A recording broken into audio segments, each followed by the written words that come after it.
start. I'm going to start the recording also. Okay, Ashley, over to you. All right, good morning, everybody. It's nice to see all the faces and the names celebrating World Food Day here with us. We have a list of great speakers to hear from, and we definitely want to make sure we give them each the appropriate time to hear what they have to say. We do this every year, and this year we have a special international guest, and we're definitely going to encourage this international partnership and international feel for World Food Day. Our theme is grow, nourish, and sustain together. Our actions are our future. So, with that in mind, as with every program, we're going to pass it off to our leader, Dr. Gerard DeSouza, to give us some opening words of welcome from the university. He is our Dean and Director of Land Grant Programs for the College of Ag and Human Sciences here at Prairie View A&M University. Let's welcome our Dean, Dr. Gerard DeSouza. Well, thank you. Thank you, Ashley. And namaste to my colleagues in India. That's how we say hello in India. But good morning on a very historic day, because this is a virtual event for the very first time, but it's also interactive with some breakout sessions. So, you know, this pandemic has forced us to look at creative ways of continuing to deliver programs, and in some way brought us closer to whether it's India, Africa, other parts of the globe, because now it is relatively easy to interact virtually, which we may not have done in a face-to-face format. Anyway, it's cool and raining here in Texas. We always have to be thankful for rains, because there is drought in many parts of the world, and that is part of what makes communities food insecure. But I want to thank the organizing committee led by Dr. Mata Musavi, who's with us. And this is continuing strong tradition started by Dr. Myers, who was our Director of Food Security and is now retired. We do miss him. And so, as Ashley said, this year's theme is Grow, Nourish, Sustain Together. So I want to speak a little bit in my 10 minutes that I have towards each of those four areas. And the guest speakers that we have to honor this occasion serve as a reminder about hunger locally, but also globally. And the many luminaries from near and far. A special welcome to Dr. Kokate, former Deputy Director General from ICAR, Indian Council of Agricultural Research, New Delhi, India. So interestingly, Dr. Kokate, and we're joined by other folks from India, including Dr. Karde, Professor of Agricultural Extension in Rahuri. And so there's probably a few other guests. I see Dr. Myers is in attendance too. So hello, Dr. Myers, good to see you. And several other colleagues joining us from both Houston and Prairie View, but also globally. So Dr. Kokate comes from the Indian Council of Ag Research, which is the premier National Institute for Agricultural Research, Education, and Extension. It's the Indian equivalent of USDA NIFA. And so as it turns out, my father is a 1950s graduate of IARI, Indian Ag Research Institute, which is part of ICAR. He did his master's over there and went on to do his PhD at UC Davis. I must add as an aside that I did apply for a scholarship from IARI some 20 years after my dad graduated. I didn't get the scholarship, but I went on to become dean. So in some ways, I think failure makes you stronger, makes you more determined to succeed. So it's a very prestigious institute, so it's great to have you here. So I want to talk about a little bit about this college, the College of Agriculture and Human Sciences, located at Prairie View A&M University near Houston, Texas. And we are the only comprehensive agricultural college in the greater Houston area, the fourth largest city in the USA, with a population of several million and growing by the day. So in this college, our signature programs include food security. And this is an area where Dr. Myers, now retired, made a big indelible impact on several food security initiatives, and together with that, safety, nutrition, medicinal crops. These are among our signature programs. Indeed, these programs are infused in all three mission areas of the land-grant university mission, which includes research, teaching, and extension. And our extension agents are located in 35 counties statewide, serving 500,000 people. Now, in terms of research, we have the Integrated Food Security Research Center, and we aim to fill Dr. Meyer's position, hopefully sooner rather than later. This is part of our Chancellor's Research Initiative from the Texas A&M University system that is the leader in terms of research in the Food Security Initiative. Food security is part of our NIFA plan of work.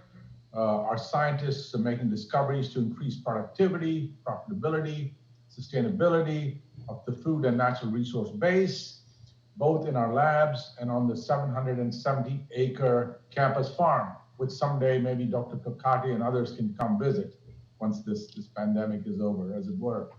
So that's some of our research. In terms of the teaching mission, new courses and curricula, hands-on experiential learning through the student-led garden, the farm to dorm initiative, where our students are growing vegetables on the farm and delivering these vegetables to students in dorms located adjacent to the farm. And while they're not meeting all of the students' needs, they're at least creating a pathway to lead from fresh food from the farm to the dorm to meet the food security needs of our students, many of whom are food insecure. Among our new curricula are an undergraduate degree and a master's degree in natural resource and environmental sciences. At this point, I want to interrupt our regularly scheduled broadcast to bring you some breaking news from our reporter on the ground, Dr. Kweku Ado, Associate Dean of the College. So in 30 seconds, sir, tell us the good news that you received yesterday. Well, good morning, everyone. I don't want to take too much of your time, but yesterday, Dr. Alif Harris and I, together with Dr. Ramre, met with both the graduate and undergraduate councils to defend our proposals, the two proposals, one in a Bachelor's of Science in Natural Resources and Environmental Sciences, and then the other, a Master of Science. And I'm glad to announce that both proposals passed yesterday and are moving on to the next stage. So kudos to all those who helped us get to this point. So, thank you. Thank you, Dr. Ado and others. This is indeed a historic occasion for the College of Ag and Human Sciences that all of us should celebrate. So thanks for your leadership on that, Dr. Ado. So in terms of extension, there's many programs and initiatives, the community gardens, nutrition education, food demonstrations, participating with colleagues in other 1890 institutions towards centers of excellence that have elements of food security, nutrition, and health. And so this speaks to the grow part of the theme that we have for this World Food Day commemoration. Now, some of our initiatives, food security related initiatives, are located at various locations, including on campus. I mentioned the student-led garden and the farm to dorm initiative, but also a new farmers market that is somewhat on pause due to the pandemic. But nearby H.T. Jones Elementary, where we have a next-gen garden project. Prairie View and Waller County, the recent farmers to families food distribution programs, which is a partnership among Prairie View Mayor Allen, who's here with us, and he'll be speaking next, together with Mr. Horace Hodge, our USDA liaison. He's also in the House. And of course, some logistical support on the part of colleagues in the College of Ag and Human Sciences. So again, this speaks to the nourish part of the theme, whereby we are taking food from farmers, from other sources, and providing them to families, individuals, students, and communities in need. Also, to speak a little bit to the sustain and the together parts of the theme. So we are exploring partnerships under the food security umbrella. We have an MOU with Eden Green that was announced previously. There's others in various stages with community-based organizations, alumni, and discussions revolving around corporate sponsorships and partnerships as well, including HEB and Goya and Mahindra and some of the other aspirational partners. So these are conversations that we hope will lead to some sponsorships and donor support that will enable us to take our mission to the people and deliver it in ways that are more meaningful and more impactful. Because while we are relatively well funded, we don't have enough funding to serve all the underserved communities and audiences in Texas who number 5 to 6 million. We can only serve 500,000 with the resources we have. So we hope to grow through partnerships, and this is the sustain and together parts of the theme that represents today's World Food Day. I also want to talk a little bit about the partnership with the Borlaug Institute in our flagship institution, Texas A&M University. And of course, Norman Borlaug, the father of the Green Revolution, resonates including with folks in India and with me growing up as a little kid when the Green Revolution was launched in the 60s. I know some of you think I'm much older than that, but so now we're going from the Green Revolution to the so-called Gene Revolution.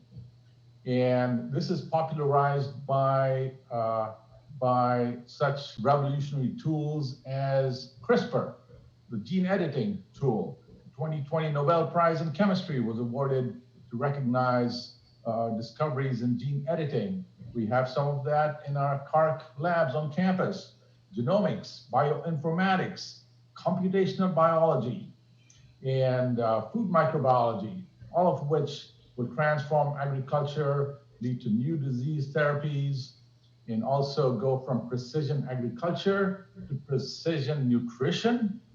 And we have a deep bench of expertise in our college, in the labs, on the farm that I talked about, and indeed, the stars are starting to align for us. I talked about some of these partnerships, and I'm going to talk a little bit about a new initiative that we launched earlier this week called the Healthy Houston Initiative.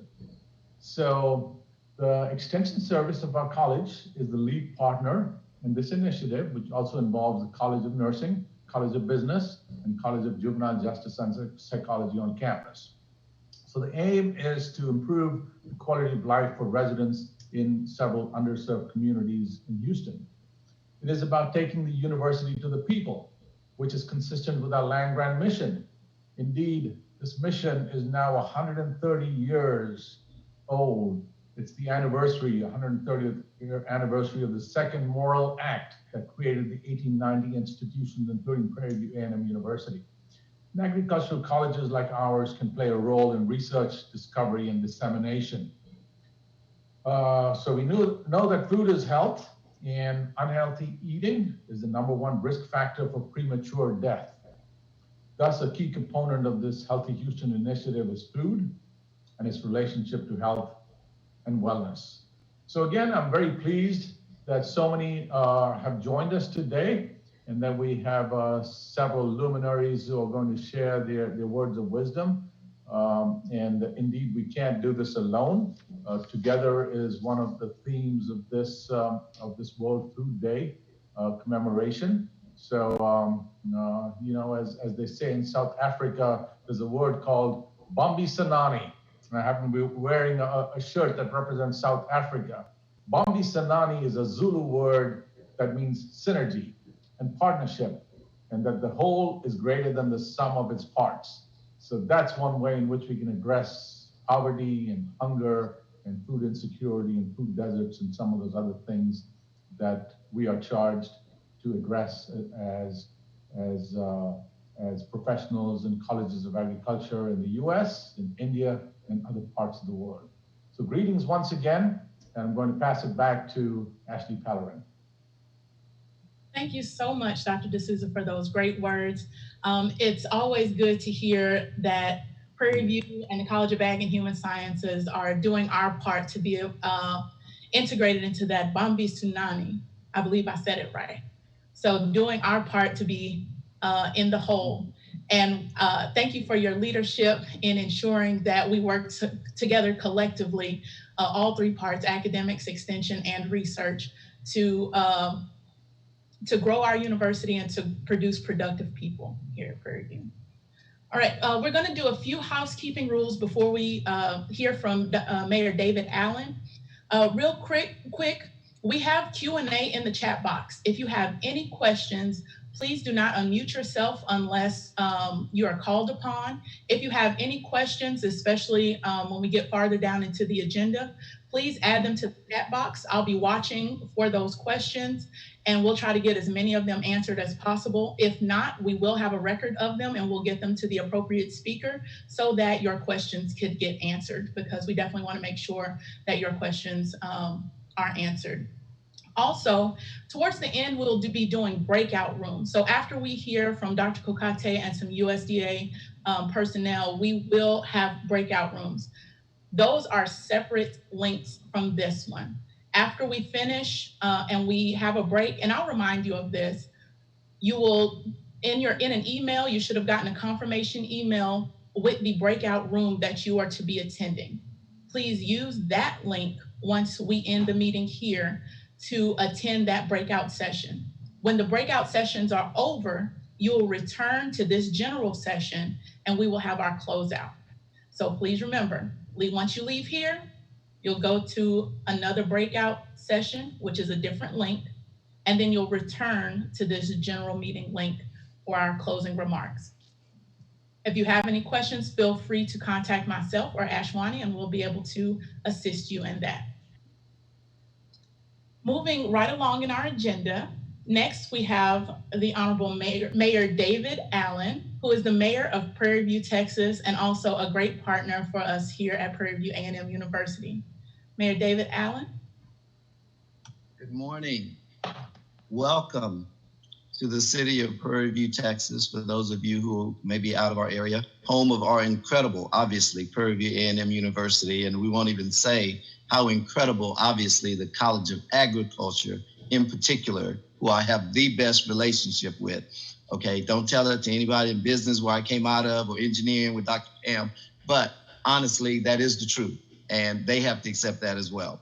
Also home of the Prairie View Cricket Complex, the largest cricket complex in the United States, and starting November through mid-December, 2,500 cricket players, men, women, and youth, will be here for 6 weeks.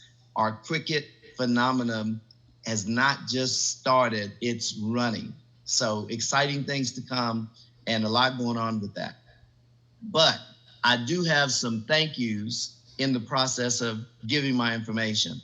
And I'm gonna do that, otherwise I'll forget. And anyone who I didn't call, you know my heart is with you. You're in the College of Agriculture. Okay, Dr. Emmanuel Zui has been great with many informative programs coming into the community at City Hall back before.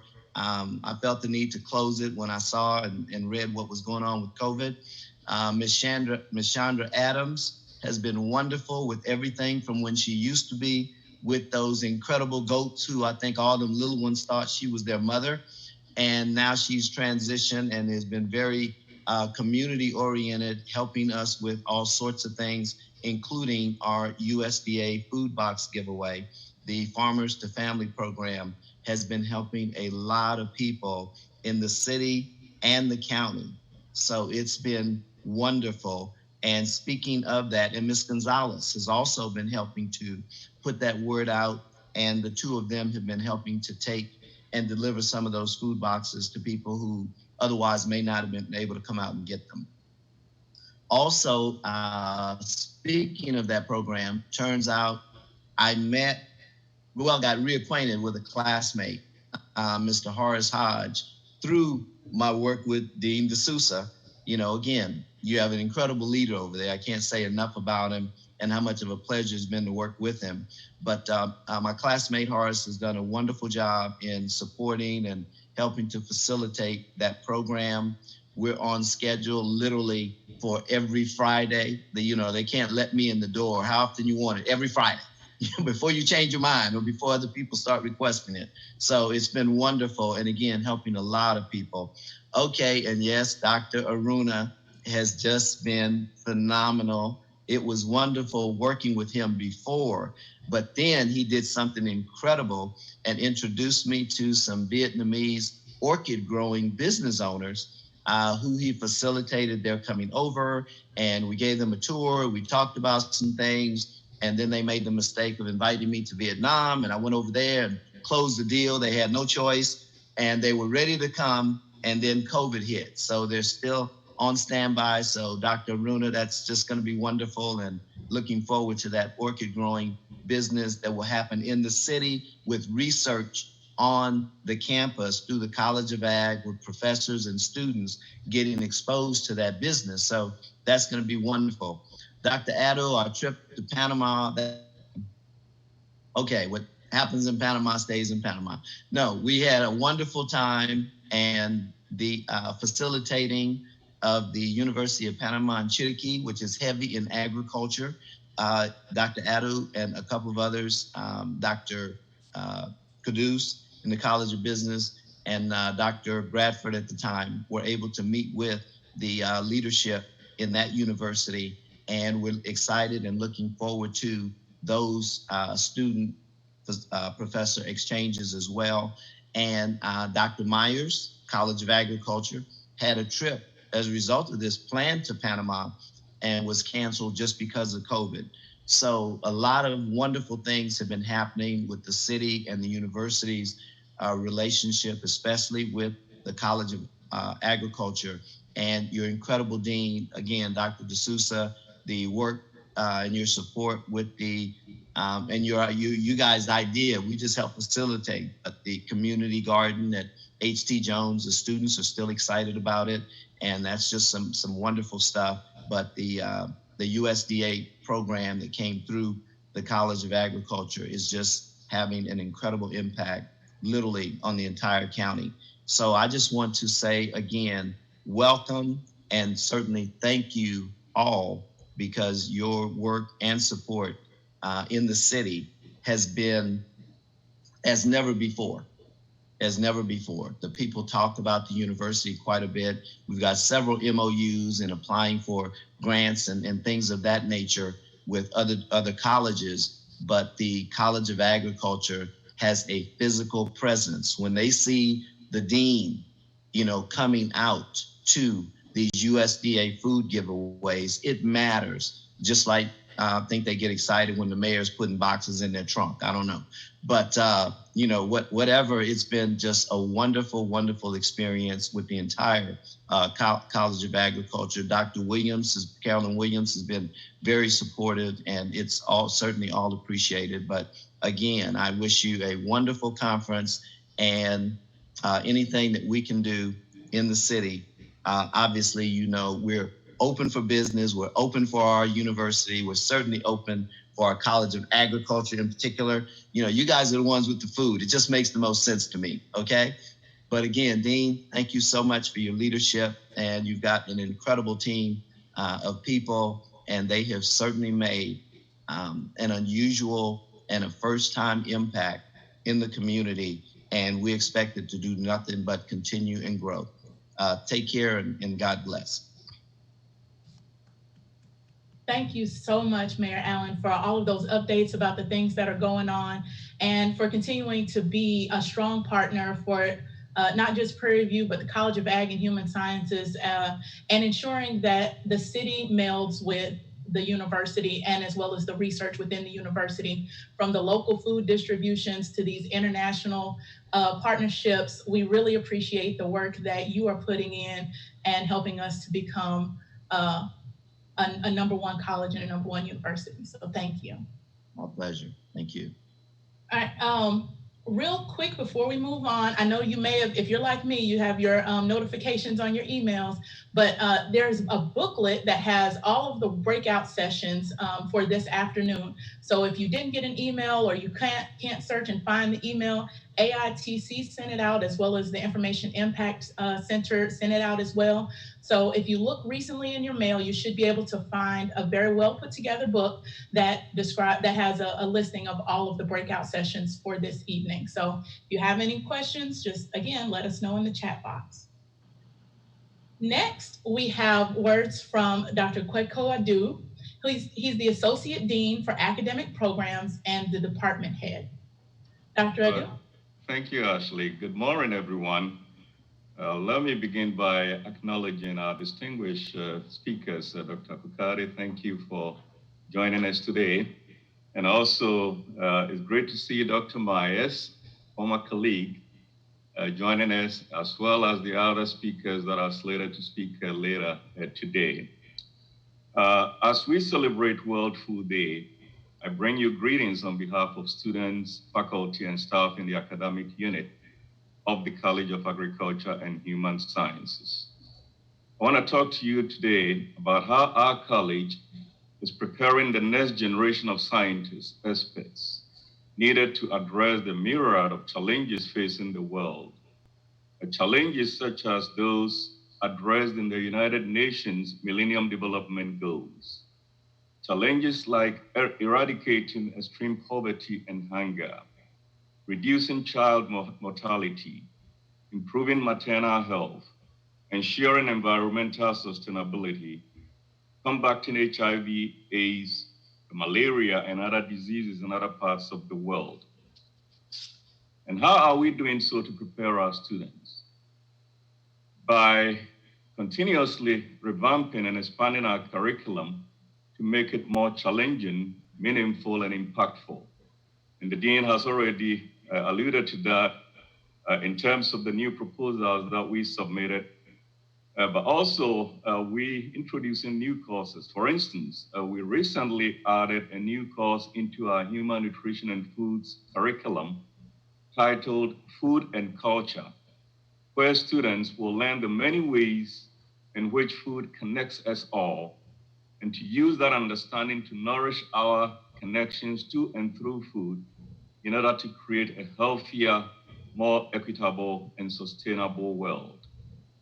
In our agriculture program, students taking our new geospatial technology course are learning how to use geographical information system tools, such as Global Positioning System, GPS, and remote and ground sensors for comprehensive worldwide assessment and monitoring of environmental conditions related to sustainable agriculture development and food security. They are also learning about the applications of these GPS tools in precision agriculture and how this subsequently improves crop production. Again, as mentioned, we've submitted new proposals. Undergraduate and graduate degree programs in natural resources and environmental sciences. The goal is to train students on how to apply scientific methods to manage resource systems and solve environmental problems. Other proposals include a new Master of Science degree program in food security to address the issue of food insecurity and food safety. We also have an MS degree in the pipeline in nutritional sciences, which would have a focus in global community nutrition, which also will be the first of its kind among graduate nutrition programs in the country. A new course that is also being developed will examine the role of international agriculture on economic development and poverty alleviation in developing countries. In addition to enhancing the curricula, we have been promoting high-impact educational practices that have largely been proven to enhance student success, such as promoting undergraduate research in areas like interventions for adult and childhood obesity in low-income communities, introduction of highly nutritious specialty crops to our small-scale farmers, and working with nutrition experts to develop easy-to-use recipes, working on sustainable, resilient, and healthy food and water systems, looking at ecologically based pasture management for parts of Texas. We're also looking at the issue of food safety.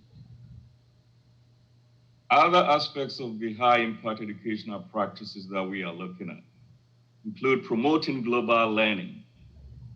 Because in the wake of the pandemic, we have suspended education abroad programs. But prior to that suspension, our college led the whole university in terms of the number of students that study abroad. Hopefully, once we are through with this pandemic, we hope to continue to send more students to study abroad, to learn about other cultures. We are engaging in community-based learning. Students are engaging in community-based learning. Recently, the university opened what is called the Phase 9 Housing Complex, a community-based learning complex where there are 4 thematic areas, including social justice, global education, what else? Community-based learning, and others, the STEM, including science, technology, engineering, and mathematics, and of course in agriculture area, where we are training student leaders who will demonstrate innovation and creativity in addressing issues related to agriculture, food, and science-related careers, and also to apply social, economic, political, and environmental principles to living in a global society. Students in our living and learning community would also be actively engaged in educational activities such as our student-led garden on the college farm. Additionally, we're seeking to increase internship opportunities for our students. More recently, through our college advisory board, we have identified internship opportunities, for instance, for our students to work in Austin with our legislators, to learn about how policies are made, and also how those students can utilize those skills ultimately to help address some of the issues that we are facing. And lastly, promoting essential soft skills among our students. So as you can see, the college is really preparing the next generation of experts to help again tackle some of the problems confronting this world.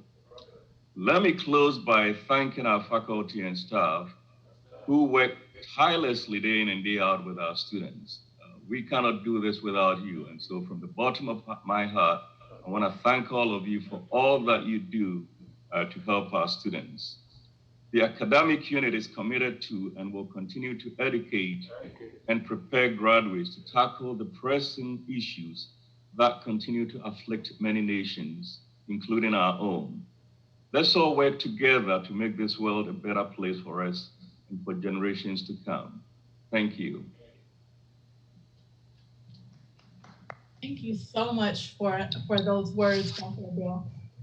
It's always good to hear what our students are doing and to prepare themselves to be the future. Without them, we know we stand a pretty hard chance of moving forward, but I feel better every day that I hear what our students are doing to prepare not only the US, but the world to combat food insecurity issues. Since we heard from Dr. Ado, I would be remiss if I didn't mention the other 2 partners within the College of Ag and Human Sciences, which is the extension arm as well as the research arm. Leading the extension arm is Dr. Carolyn Williams. She's the Executive Associate Director for Extension, and she is over wrangling all of our extension professionals from community and economic development, family and consumer sciences, agriculture, agriculture and natural resources, as well as 4-H and youth development. Each one of those play a part in food education and food insecurity issues. So we want to acknowledge the work that Extension is doing in the counties within the state of Texas and beyond. Next, we also want to, yes. And next, we also want to acknowledge Dr. Alfred Parks, who's the Interim Associate Director of Research. We know without research here at the university, it would be hard to move forward and be innovative in the way that we are. So we want to thank him and his team of researchers for continuously moving us forward and pushing the dial in the research that we do, that it may be innovative as well as applicable. So we commend them for all of the work that they are doing and that they do in the future. Dr. Alfred Parks. All right, with that being said, we will move on to our distinguished guest. Let me pull up his bio. I will say, when I was reading his bio, I found it hard to condense it down because he had so many great things going on within his career. But what I've missed or what I've had to cut out, I'm sure that he will include and fill us all in on the great things going on in India.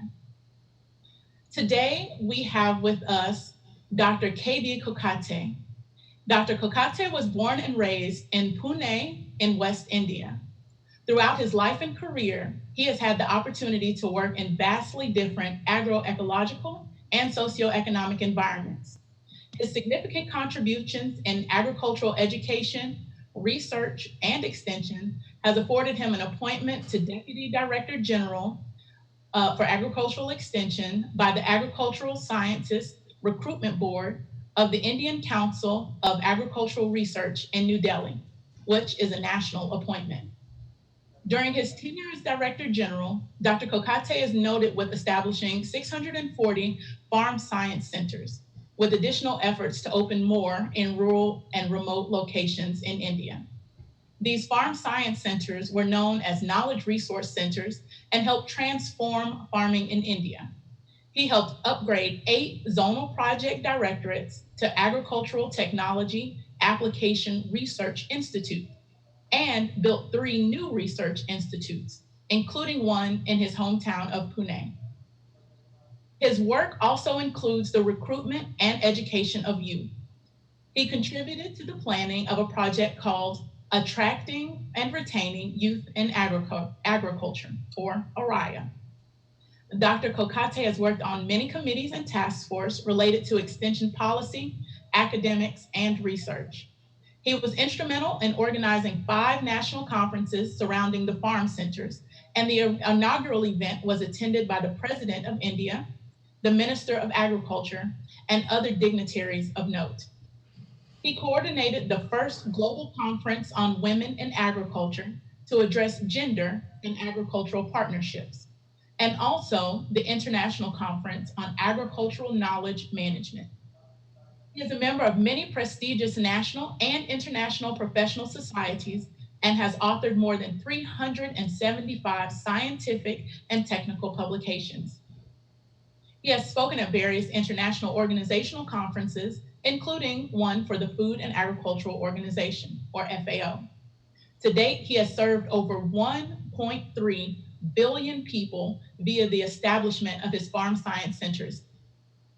He received his Doctor of Science degree from the Chancellor of Orissa University of Agriculture and Technology and was awarded the prestigious Dr. M.S. Randhawa Memorial Award for the National Academy of Agricultural Sciences. In 2013, he was acknowledged for his efforts in working with Prairie View A&M University, as well as Alcorn State University, by the Mississippi Association of Cooperatives. To date, he supervises over 10,000 scientists, faculty, and staff, and has had 4 farming technology patents in his name. The visionary initiatives and programs undertaken by Dr. Kokate are a rare combination of local, national, and global perspectives that are highly stakeholder-oriented, farmer-specific, and youth-centric. Please join me in welcoming our noted speaker today, Dr. K.D. Kokate, coming to us from India. Good morning, everybody. Good morning. Good morning. Thank you very much, Ashley, for your encouraging words.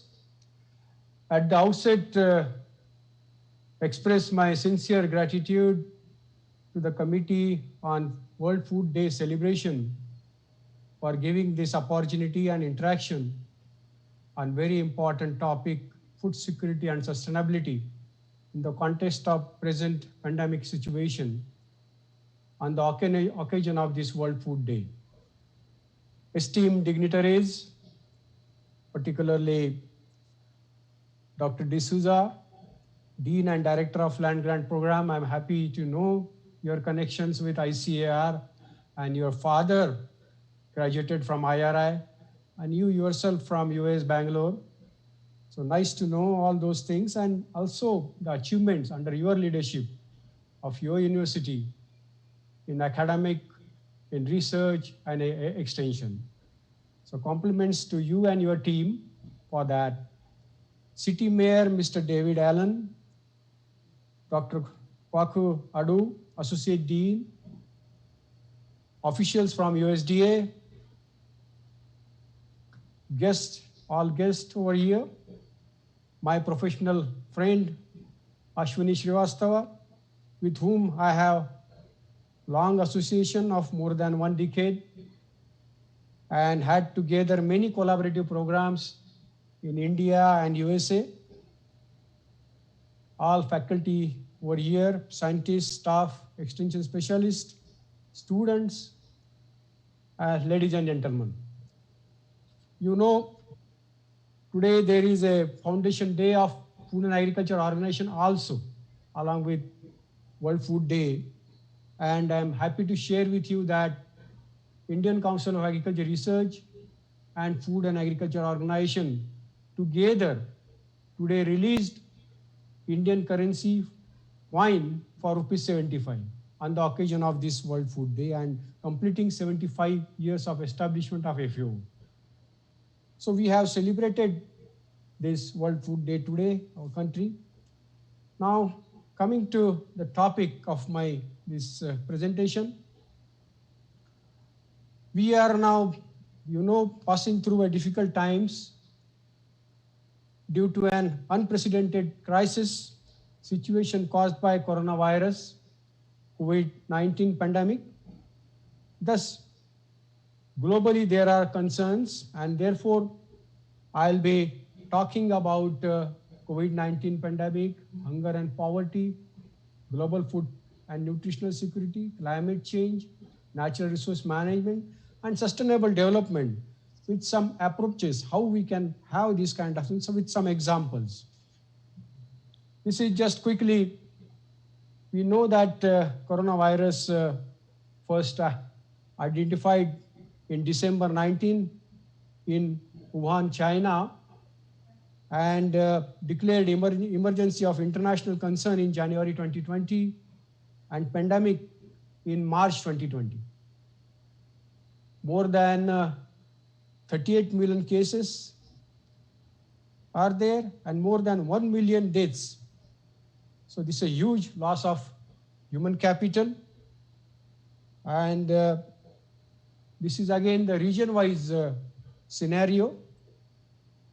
And top countries, we can see over here, this is in the context of your dashboard, WHO 14th October. This current crisis is one which we are not equipped for, nor know enough about it, and we were not prepared for this kind of situation. Including developed as well as developing world. And industrial and developing world, and particularly the economic hubs, affected a lot.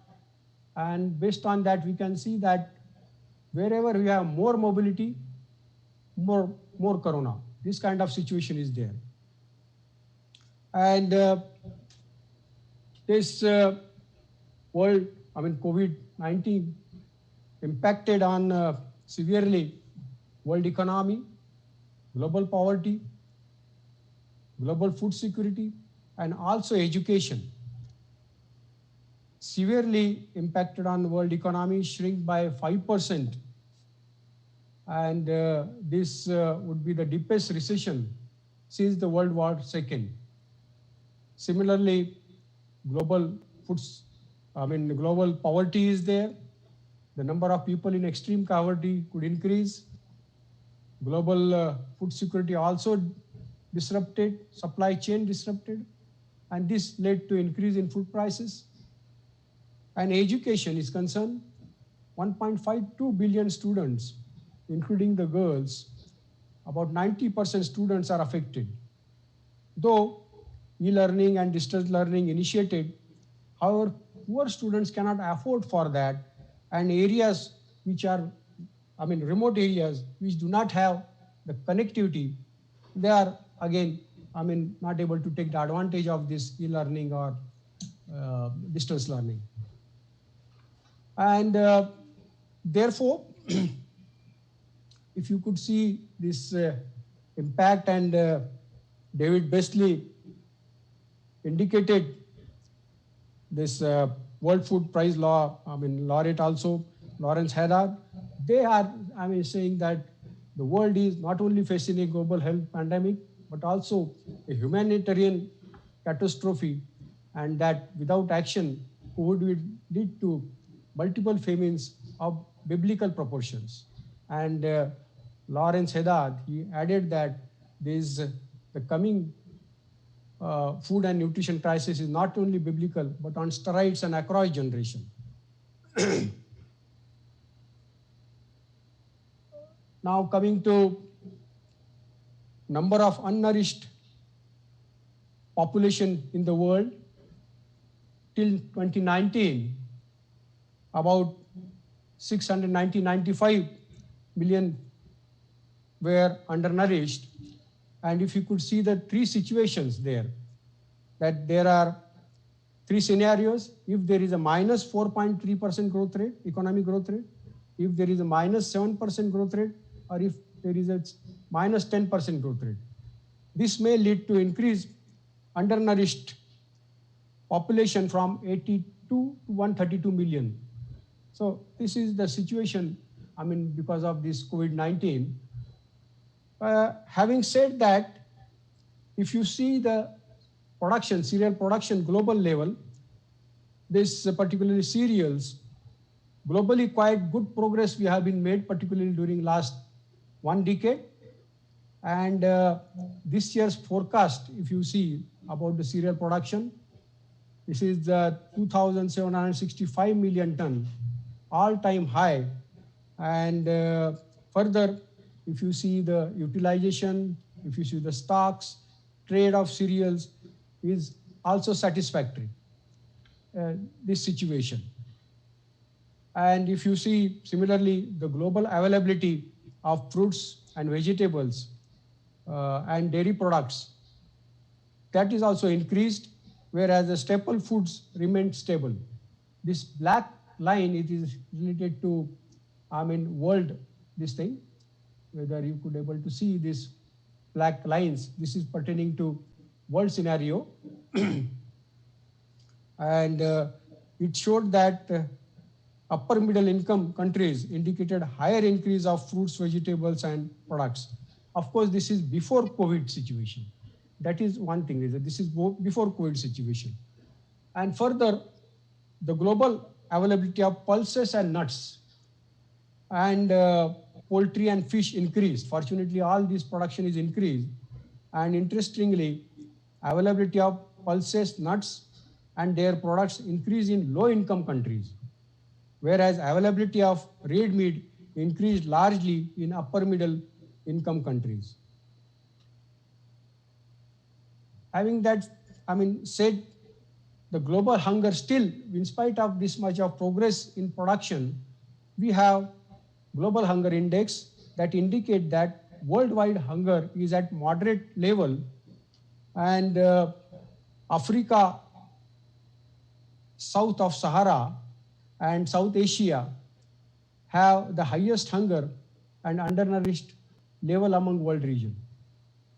And same thing, this is indicated over here, that highest number of undernourished people are found in Asia, 331 million, Africa, 250 million, and projection, as far as projections are concerned, undernourished people will be increased in Africa, whereas in Asia, it will decline by 2030. This red is pertaining to Africa, this is going to increase from 250 million to 433 million. And Asia is concerned, it will come down from 381 million. Now, with this backdrop, if we coming to climate change, so that is again very important, as already point was made. Human influence on the climate system is clear, and recent anthropogenic emissions of greenhouses are highest in the history. And recent climate changes have had widespread impacts on human and natural systems. However, fortunately, this international study published in United Kingdom-based journal, National Climate Change, indicated sharp decline in carbon emission. This is what happened, sharp emission of carbon during January to April 2020, and it will lead to largest annual decrease. This carbon emission will result into decrease. This will be the largest annual decrease after World War II. This may be due to the lockdown situation and pandemic. So this is a positive thing happening because of this COVID. Further, this is the climate change vulnerability and readiness. Vulnerability issue is very serious, and this indicates that impact will be on the food security. And there are 4 scenarios: high vulnerability, low readiness. And in that, there are 4 countries: Central African Republic, Niger, Chad, Zambia, Myanmar. So here focus should be there, where there is high vulnerability is there, but low readiness is there. Whereas other situations are, up to some extent, we can tackle high vulnerability and high readiness. That Timor-Leste and Rwanda, these 2 countries are highly, they are prepared very well. Low vulnerability and low readiness, Venezuela and Algeria, and low vulnerability and high readiness, Russian Federation and Lithuania and Estonia. So these are the 4 scenarios as far as vulnerability is concerned. Coming to the natural resources, and first important resource is land. And again, land availability there will be a loss of arable land, hectare per person, and similarly, the decline in agricultural land from total land percentage. So this is again a serious issue. We'll have less land. We have to produce more from less for more. So then another important natural resource is water, needless to mention that. And its availability also going to affect our crop production. Seriously, up to 40%, particularly in South Asia and Africa, crops will be under risk by 2025. Therefore, we must save blue to save green. We have to integrate water and soil. Well, with this situation, I'm coming to specific example of one of the largest countries in the world, is China. And thus you can see the situation over here. And this country is on the brink of major food shortage. And COVID-19 led to GDP decrease by 6.8% in the first quarter. Subsequently, there is affected, employment is affected, and agri-food system workers also lost their jobs. And in addition to this COVID-19, this climate change impact is also there. Catastrophic flooding of this Yangtze River basin destroyed 6 million hectare farmland. And again, pest, particularly locust and fall army infestation on major crops, again devastated those crops. And then food prices increased. 13% food prices are increased, and pork prices increased by 85%.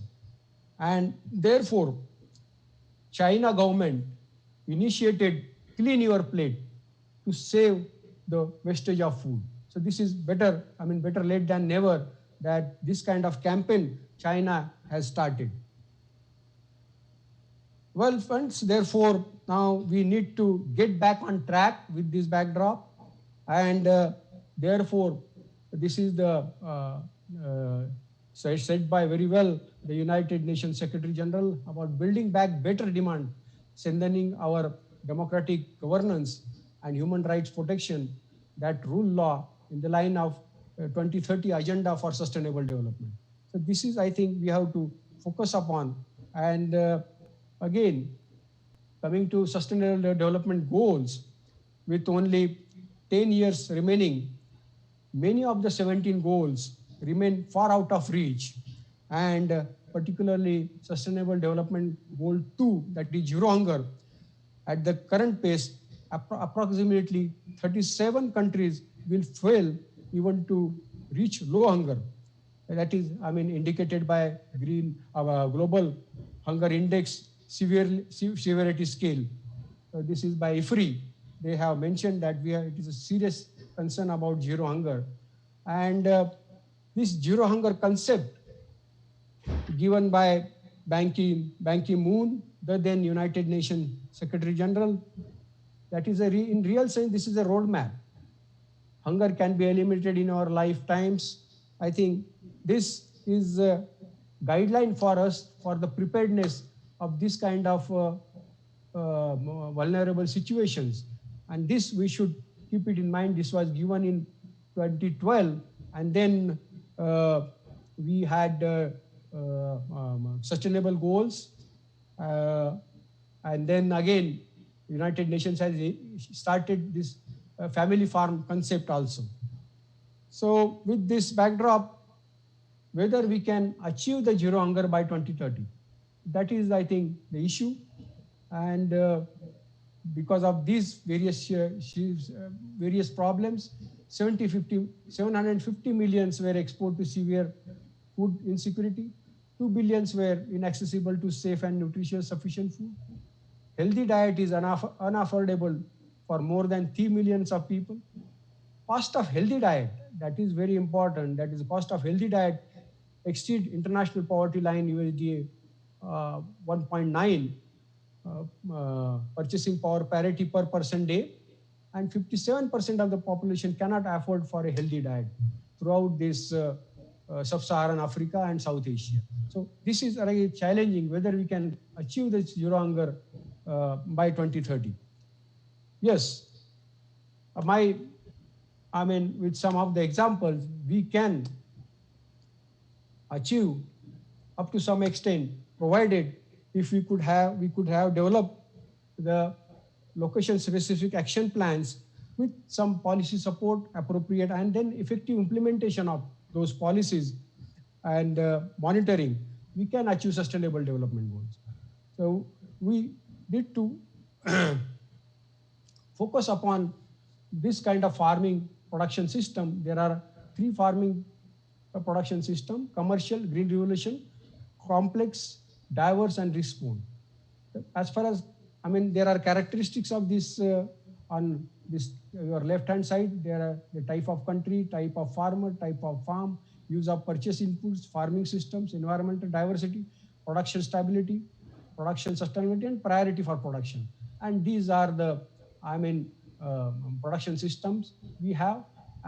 So if you see complex drivers and risk-prone areas, there is a sensitive issue. This system, how we can, as compared to commercial and green revolution, we have to focus upon this complex, diverse, and risk-prone area in view of the sensitivity. And as I said, this United Nations have given the concept of this family farming. Year 2014 celebrated as an international year of family farming, and we had sustainable development goals in 2015. Again, to achieve these sustainable development goals, United Nations has started this family farming concept, as family farms contribute 80% of the world's food, and therefore focus is upon revitalizing the global partnership. Already Dr. D'Souza has mentioned about this. You have partnership with Borlaug Institute. So this is required. Partnership, joining hands together is very necessary. Along with partnership, we have to promote diversified and innovative food system. Already Dr. Adu has also mentioned about innovations. and creativity. That is what I think required to achieve this sustainable development goal with the concept of family farming. Again, this is sustainable development point of view. Natural resource management is very important. In view of this serious sustainable problem, educating farmers in sustainable natural resource management is the need of the hour. Till now, our focus was on crop production. So this now, unless and until we have proper natural resource management, we cannot have appropriate production and productivity of the crops. Now, this is the quick example, I would say, how we can, our future mode of action. This is the One World No Hunger initiative by the GIZ German government, along with government of India, and also 6 countries in Africa. And this program is focusing upon the soil health under the title, the One World No Hunger. And focus is on watershed management, integrating soil and water, and urban-rural nutrient cycle. The urban organic waste is converted into the nutrients and going to the rural areas. So that is connection between urban and rural nutrient cycle. And then again, the conservation agriculture. In Africa, the focus is on the conservation agriculture. So these kind of projects are giving positive impact on the ground level. So these kind of experiences are required to, achieve this sustainability. Coming to quickly the India experiences, already Dr. D'Souza mentioned about the Green Revolution. This is the, I would say, experience of India, excellent experience, globally well known. That is a transformation from ship to mouth to Right to Food Act, ship to mouth after independence. And then in 2012, we have Right to Food Act, government of India has, passed. And these Indian farmers achieved this progress, particularly in wheat production in 4 years only. And of course, remunerative prices and assured prices is required. Certainly, the credit goes to Nobel laureate. Already point was made by Dr. D'Souza, Norman Borlaug, father of Green Revolution in the world, because of whose efforts, I have no hesitation in telling that because of whose efforts today we are eating in spite of this COVID situation. Great contribution. And on the occasion of this World Food Day, that is what required. We have to acknowledge the contribution of these stalwarts. And again, I would like to mention the contribution of Professor M.S. Swaminathan, father of Green Revolution in India. And again, farmers and particularly farm women, they have played very significant role in this our Green Revolution. And they are really the hunger fighters. And today, incidentally, today is the death anniversary of my beloved mother. And I remember she was also a hunger fighter in her own way. And she used to taught us that at least give one meal, 1 or 2% daily. So this is small, distinct contribution, but this is required. And that way, the women, farm women, I especially want to mention, making a lot of contribution in our agriculture or farming. Okay, this is India is comfortable with record food production, better crop performance, record production of 291 million of food grains. Milk, it is a white revolution. India is having wonderful experience of various revolutions: Green Revolution, White Revolution, Blue Revolution, Yellow Revolution, Red Revolution, pertaining to horticulture. Horticulture, 313 million ton production, and then potato and pulses and so on. But in spite of this record production, still there are various challenges. Still there is a gap. Between our rural and urban areas. And this, how we can bridge this gap is a challenging aspect. And therefore, we have to have technology enterprise resource planning to enhance the farm income. And now Government of India focusing upon doubling the farmer income. So income is coming up. And here, the concept of smart village cluster. I think villages should be our focus, and how we can have this sustainable agriculture income for the farmer cluster. I will not go in detail. So this is the program, how we can have these smart villages with appropriate marketing strategy. Appropriate marketing strategy is very important. As I said, green revolution could happen because of the assured prices and minimum support prices. Here at the village level, if you have a appropriate production or increase productivity and quality, if you have stable prices, then go for domestic and fresh exports, better prices. When the arrivals are more, when your supply is more than demand, that time price drop, and that time farmers need minimum support price, and that should go for value addition and processing. And that could happen, as I said, how smart villages can happen. This can happen with this particularly formation of farmer producer companies. And this is the three-tier system of farmer producer company. Farmer at individual level, he can focus upon production, productivity, and quality. Then we may have the crop-wise farmer producer organizations or groups, and then farmer producer company limited, and each component has his responsibilities, and then it will go to the consumer as a fresh or processed product that may be we may export, or that may be for domestic purpose. So these farmer producer companies in India has come up this concept very well. Thousands of farmer producer companies are there nowadays, and this is ultimate objective is sustainable farming and strong economy. That can happen when we can provide that pura concept, PURA, providing urban amenities to the rural areas. And that may lead to, appropriate your productivity improvement, quality improvement, cost of production reduction, crop insurance, easy loans, post-harvest management, and basic infrastructure. This kind of concept, but again, the crop in farm to fork traceability. This traceability aspect in this pandemic situation is very important because people want quality food, and those kind of empowerment of the farmers is required. Their farm, their soil, their water, how their products are coming, and their database at the farm level, and then going for farm to packaging house, and then retail out to the consumer. So this, and then again, ICT can play a very important role to have the database of the farmers.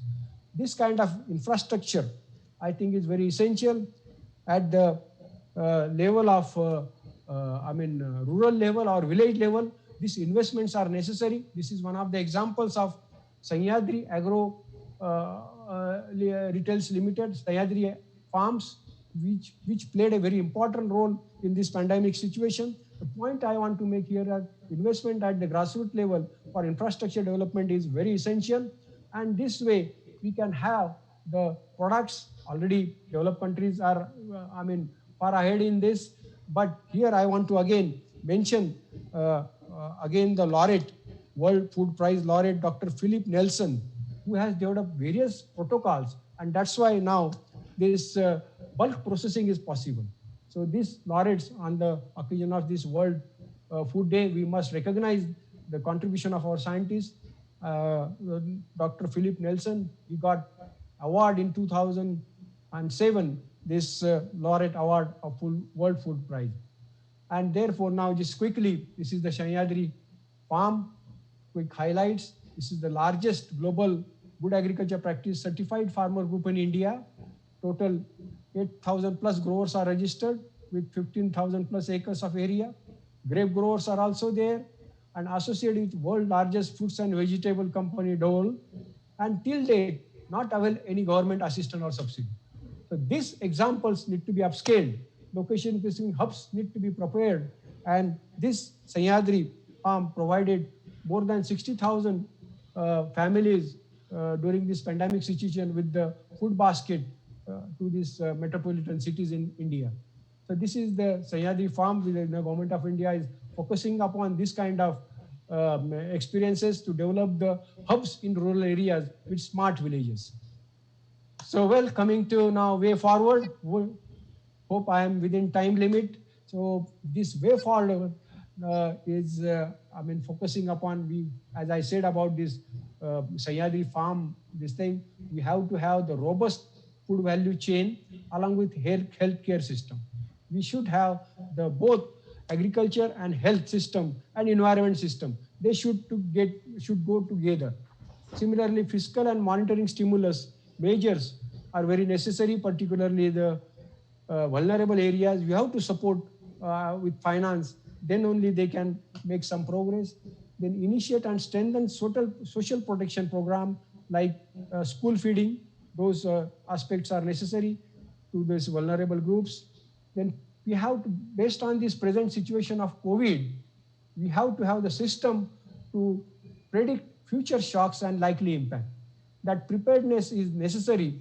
The way present scenario is happening, we should tackle in a better way in future. And that could happen with innovation and entrepreneurship. That I think we have to inculcate more and more. And for that, information, communication, and technology and e-commerce, that empowerment is necessary. And ultimately, why we are doing all those things? Why we want all those things? Because everybody wants peace.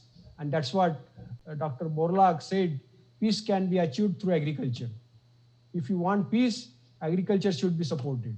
And that's why this self-managing leadership or self-empowerment is very necessary. So unless and until we have our self-empowerment to manage the anxiety, to manage the emotional stress, we have to have self-managing leadership. And then we must have the healthy mind and healthy body. And this is the time for solidarity and compassion, And at the end, thanks for your patient listening. And together we can overcome this crisis and build inclusive and sustainable societies for all, said by the United Nations Secretary General. Thank you. Thank you very much. Wow, wow, wow. Thank you so much, Dr. Kokate. If nothing more, you definitely have encouraged us all to be hunger fighters. I never heard that term before, but definitely that is something that we should all strive to be, especially in the career paths or the career paths that we've chosen. So very, very well said. At this time, I didn't see any questions in the chat box. So if you have any questions, please unmute yourself and ask your question. I'll try to monitor as best I can.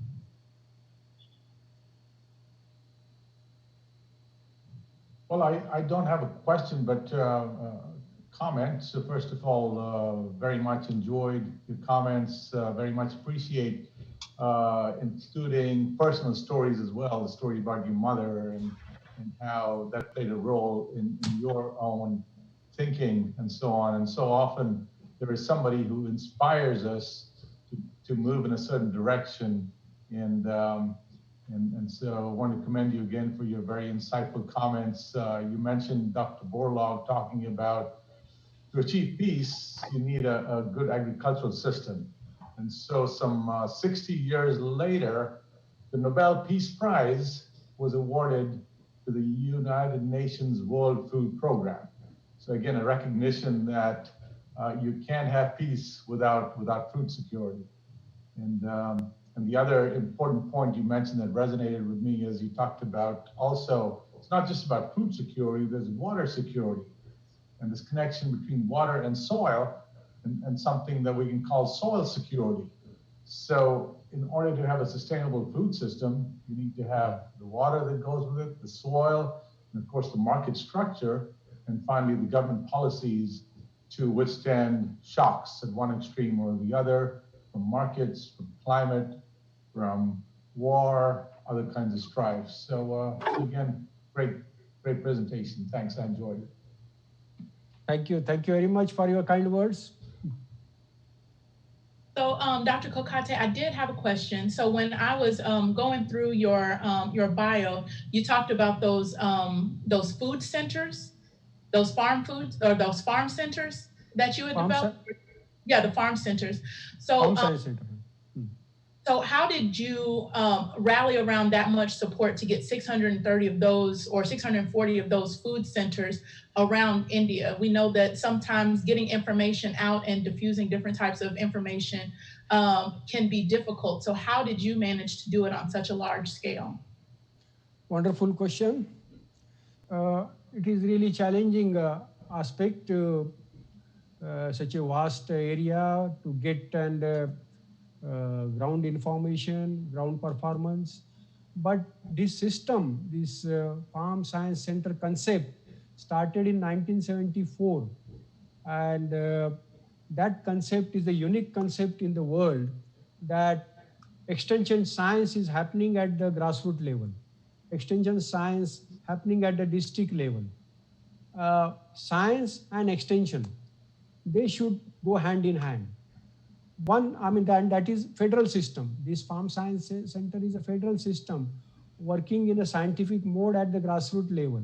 So they work in that micro-eco situation. Scientists work in that micro-eco situation for providing appropriate technological interventions to improve the, I mean, production and productivity in that particular eco situation. And that's why this Farm Science Center played a very crucial role in solving the farmers' problems, along with Extension Agency. There is another program of Government of India, that is ATMA, Agriculture Technology Management Agency, that is in extension mode, whereas this Farm Science Center is in science mode, extension science mode, both combination going together for the benefit of farmers. So it is, convergence between research and extension, convergence of research and extension, taking into consideration all stakeholders, including public, private, NGOs, everything. So that way, these farm science centers are working in that mode of convergence, linking farmer to knowledge, access knowledge, and also market. So that's what the concept of Farm Science Center. Awesome. Thank you. Our last call for questions. If anybody doesn't have any questions, then we will proceed with our program. If at any time you think of a question, feel free to leave it in the chat box. Again, we will always be able to access it. One question did come in from Dr. Myers. How can we use current technology to improve the education of students on this very important topic for our future professionals? So how can we use current technology to improve the education of our students? Again, this is a very important question. With this present technology and present situation, how we can cope up with the situation to have really, because in agriculture, we have to have the practical education. Up to some extent, this e-learning or distance learning is fine, but agricultural students, they have to work in field, they have to work in lab. And therefore, those combination, of course, practical exercises and all those things are coming up in MOOCs, these online courses. The things are happening. But I think we have to see how practical education, particularly in agriculture, can happen under this kind of catastrophic situations. And based on now our experiences, I think we have to develop such tailor-made practical exercises, maybe with following with proper social distancing and this thing. And other theoretical part can be done with this ICT aspect. I think this combination of theory and practical is very important for education point of view. And again, kind of team building or group exercises, students' talent, this thing.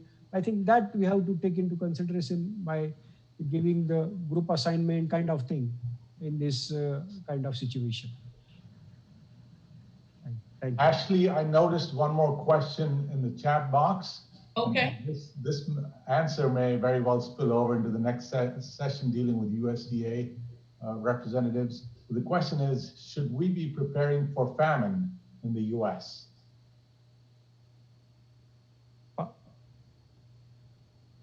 Pardon? Will be preparing? Yeah, the question is, should we be preparing for famine in the US?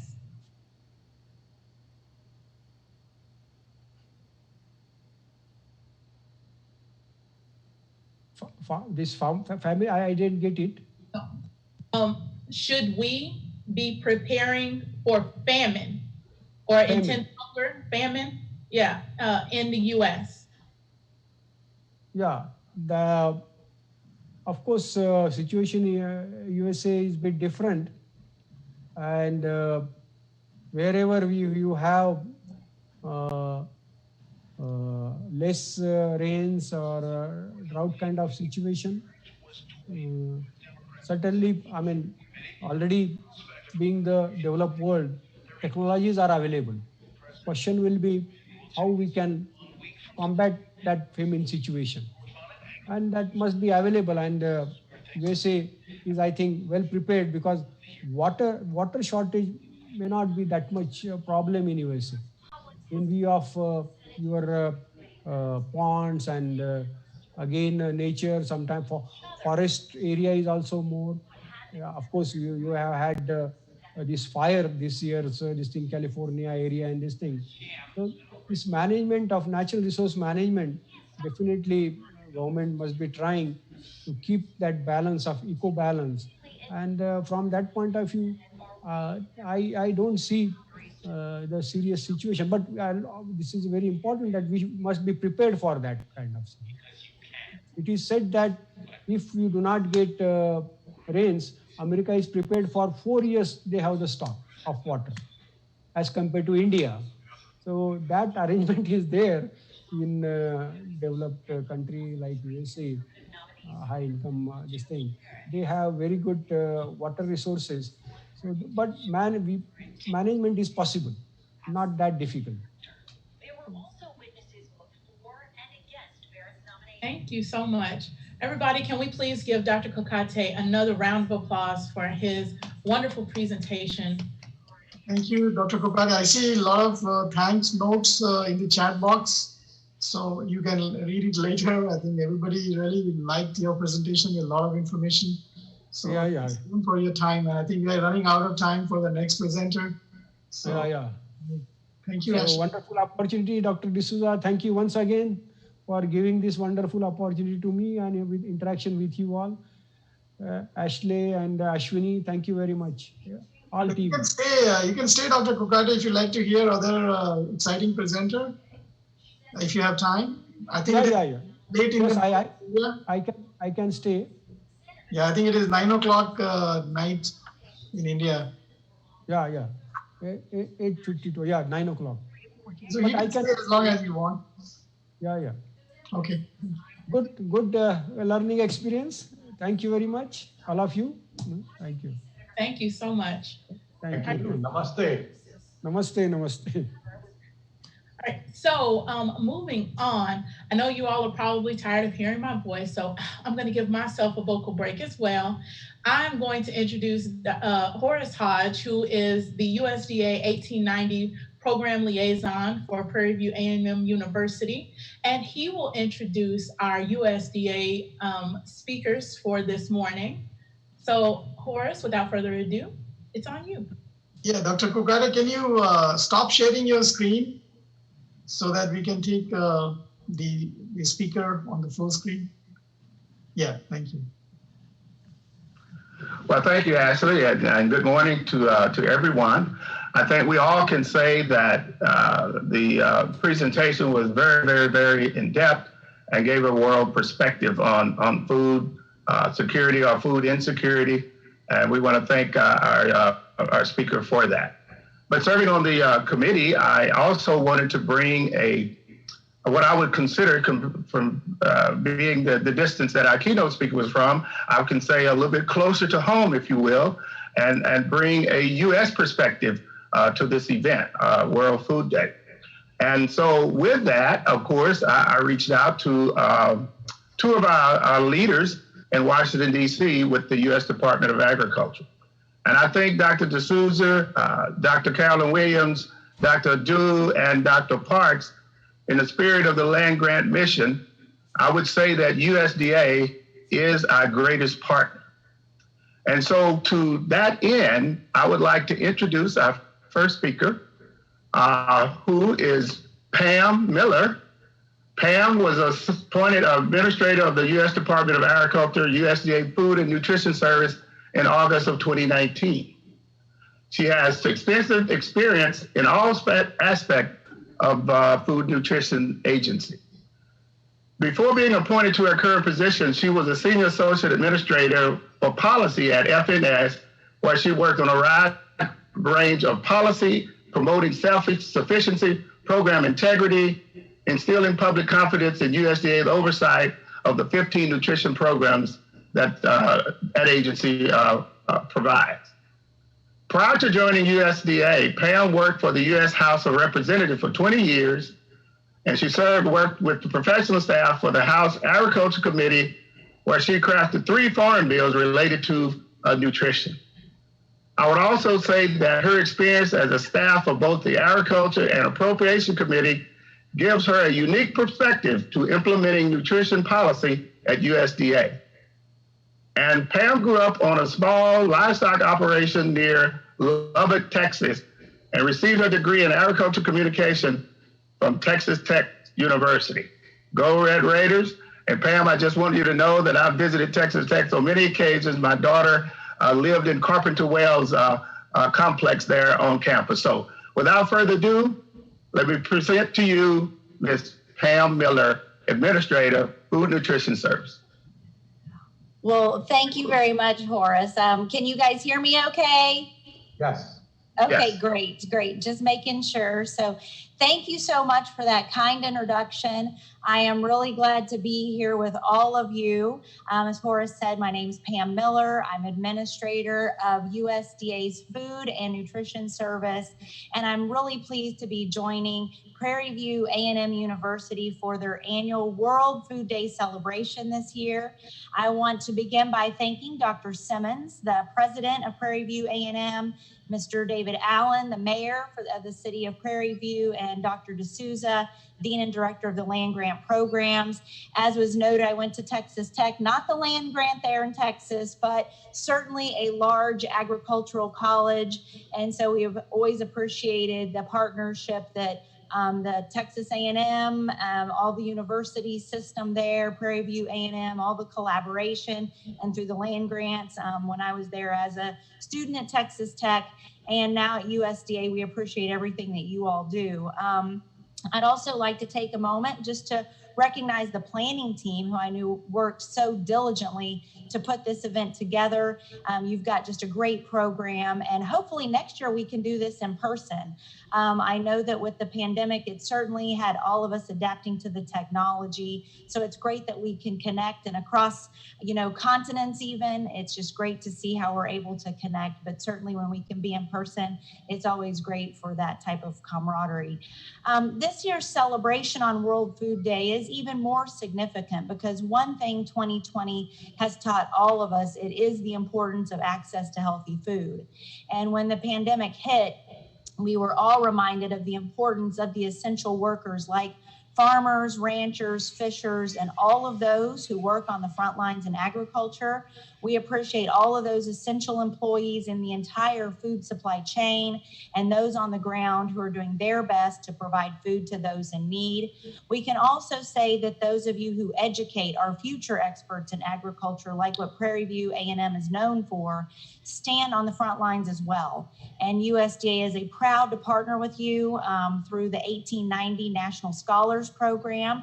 For example, Prairie View senior Kira Christian is an 1890 National Scholar who recently graduated with a bachelor's degree in agriculture with a concentration in animal science and food sciences. And Kira is part of the National Society of Collegiate Scholars. She served as an ambassador with the College of Ag and Human Sciences. She's also played significant roles in the Garden Club, the Livestock Club, and the Minorities in Agriculture, Natural Resources, and Related Sciences or Manners. And we're excited to have Kira join the USDA family as a conservationist under the Natural Resources Conservation Service.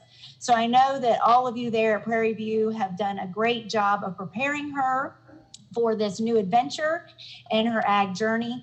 I can relate to that story, having grown up on a small livestock operation outside of Lubbock, getting my ag communications degree, and then I pursued an internship with my hometown congressman, which is what led me here to Washington, D.C. And as a Texan, you always say you're going to get back to Texas, but I guess after 22 years, I should accept the fact that I now am here in the greater D.C. area, but certainly love getting home every chance I get. So it's just a great testament to the wonderful ag students that Prairie View A&M is putting forth. And so as I have read more about Kira's story, it's really proof that the future of agriculture is in great hands with the next future agriculturists. Today, I'd like to share with you a little bit about how USDA's Food Nutrition Service has responded in this pandemic to ensure access to healthy food for children and low-income families during the last 7 months. FNS works to increase food security by providing access to food, a healthful diet, and nutrition education in a way that supports American agriculture and inspires public confidence. And we do this through the administration of 15 federal nutrition assistance programs, which include the National School Lunch and School Breakfast programs, the Child and Adult Care Food programs, the Summer Food Service program, WIC, and our largest is the Supplemental Nutrition Assistance Program, SNAP or food stamps, which together really comprise America's nutrition safety net. And in order for these programs to be successful, it's important that we work closely with our federal, state, tribal, and regional partners to ensure our programs are being administered with integrity. And during the pandemic, FNS has acted swiftly to maximize our program services by granting states significant program flexibilities and contingencies to best serve program participants. So far, FNS has provided more than 4,000 administrative flexibilities across all of our programs during this unprecedented health crisis. And the primary program responsible for addressing shortfalls in household food budgets for children and adults is SNAP. And we have taken several measures to maximize access to food via the SNAP program. At the direction of Congress, FNS issued the Emergency Supplemental SNAP Benefits, which brings all eligible SNAP households up to the maximum benefit level, which totals more than $2 billion per month, which is in addition to the approximately $4.5 billion in benefits that were already being provided to SNAP households each month. So these emergency benefits represent a 40% increase in overall monthly SNAP benefits for these households. We also saw what was going on with more of the stay-at-home orders and the quarantines. And so we knew that people needed access to food. And so we rapidly expanded the SNAP online purchasing program to allow more SNAP recipients to shop for their groceries online and stay safe at home. More than 97% of all households receiving SNAP now have access to online purchasing across 47 states, which increases their access to nutritious food for SNAP participants no matter where they live. And we're working to continue expanding SNAP online purchasing to those last handful of states. We're working with more of the independent retailers. We're working with more folks there in Texas to get more retailers online so that SNAP participants have more options for where they can be purchasing groceries. Since March, USDA has also granted SNAP state agencies certain flexibilities to support social distancing and streamline the application process. Moreover, USDA has used its USDA Foods, which is wholesome, nutritious, 100% American-grown products in new ways to respond to the pandemic. The department applied multiple approaches to empower state and tribal agencies, local food banks, nationwide feeding networks, and individual families. And while USDA foods represent only a portion of the resources that food banks distribute each year, FNS stepped up when food banks were struggling to receive additional outside donations. And through our Emergency Food Assistance Program, or TFAP, we provided significantly more food and administrative funding, over $3 billion in total. This included $850 million in congressional coronavirus relief. USDA provided short-term emergency support through disaster household distributions. We approved 58 state and tribal agencies to distribute food to 14 million people in the spring. And we also supported participants in the food distribution program on Indian reservations with an additional $100 million for COVID response, which went to help with infrastructure grants, additional food, and additional administrative support.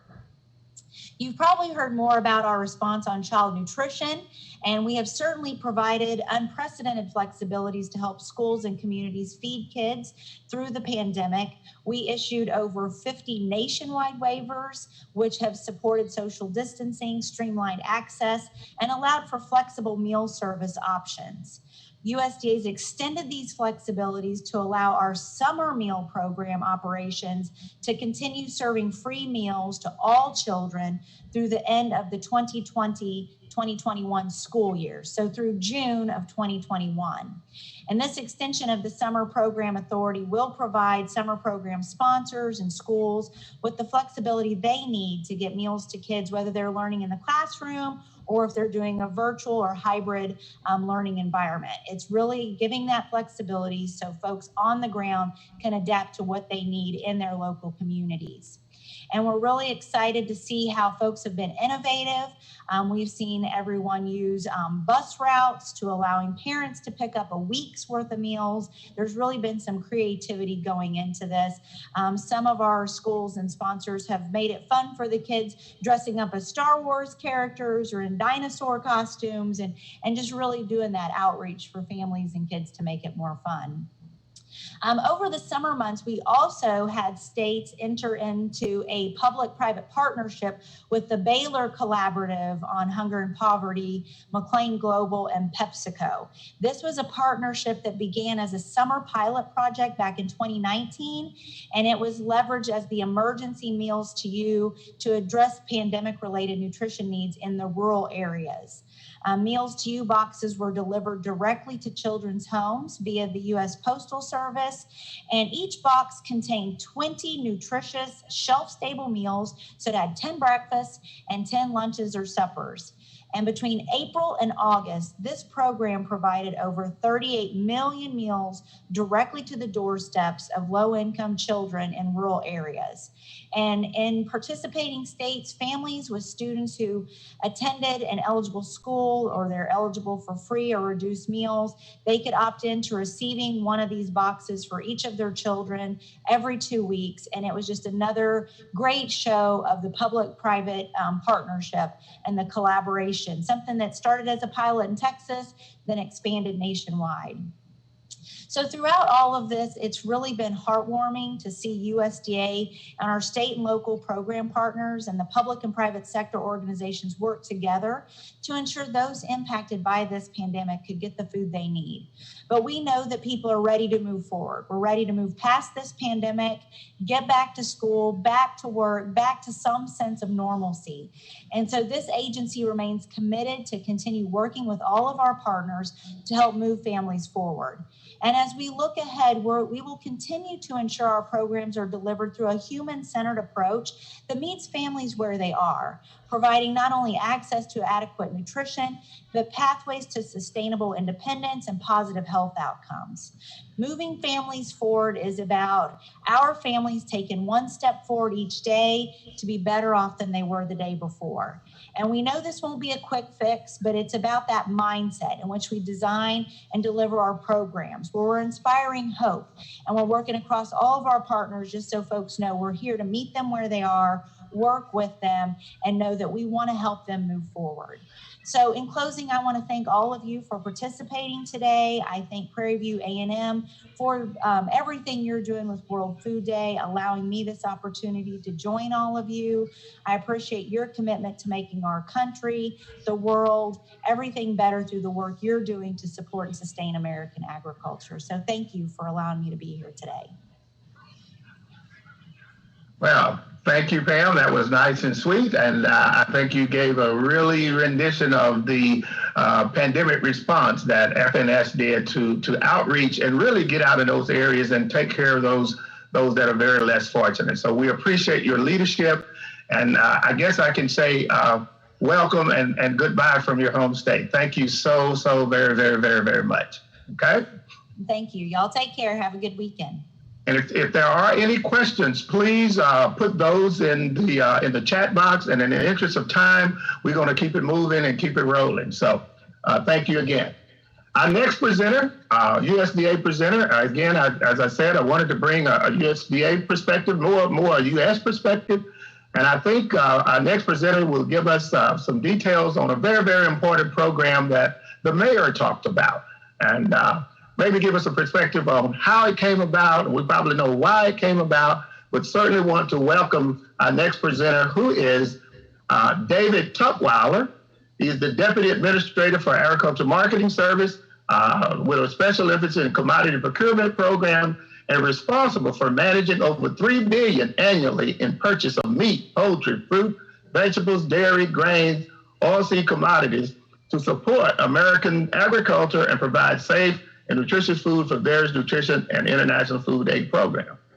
He is additionally the executive director of the web-based supply chain management system, which manages all supply chain aspects of federally agricultural supported nutrition and food aid programs. Dave began his career in the Food and Nutrition Services Food Distribution Division, where he worked for 12 years managing the ordering and distribution of food to federal nutrition programs, before moving to AMS in 2004. Dave graduated from Liberty University with a degree in accounting and is a native of Stafford, Virginia, where he still resides with his wife and 3 children. Please give a warm welcome to Dave Tutwiler, Deputy Administrator, Ag Marketing Service. Take it away, Dave. Hey, thank you so much. Hopefully you can hear me fine. Yes. Yeah, yes. Good. All right. Well, again, just thank you so much for the introduction. Thank you for inviting me to talk about the Farmers to Families Food Box Program. Something I'll just say, something crazy that we came up with this year in response to the pandemic. And we can go ahead and go to the next slide. I'll jump right in, and it's exciting for me to be able just to tell you what the Farmers to Families Food Box, kind of how it came about, and how we did it, and those types of things. I'll go ahead and start, though, just talk a little bit about our organization, just to give you a little bit of perspective. Early on in the food box program, I made the comment, we know how to buy food, we don't know how to buy food this way. And so I just kind of like to explain that a little bit and talk a little bit about our organization. So commodity procurement program, we are within the Agricultural Marketing Service within USDA. We support American agriculture through purchases of fruits, vegetables, nuts, dairy, meat, fish, grains, and oil seeds. Our typical programs, we have 3 kind of different programs that we support. The first one is kind of our program, if you will. We call it Section 32, but it is specifically designed to support American agriculture. The majority of those purchases are distributed to food banks through the Food and Nutrition Services Emergency Food Assistance Program. But that program typically is utilized to support American agriculture. The purchases under that program range anywhere between $300 to, this year it was almost $750 million worth of procurements for that program. Then we have what we call our domestic nutrition programs, where we support the Food and Nutrition Service. Pam mentioned, some of their programs: National School Lunch Program, Emergency Food Assistance Program, Food Distribution Program on Indian reservations, and Commodity Supplemental Food Program. We make the purchases for those programs on behalf of the Food and Nutrition Service, because we are a contract shop, and that's what we do. And so that's kind of our second is in support of those domestic nutrition assistance programs.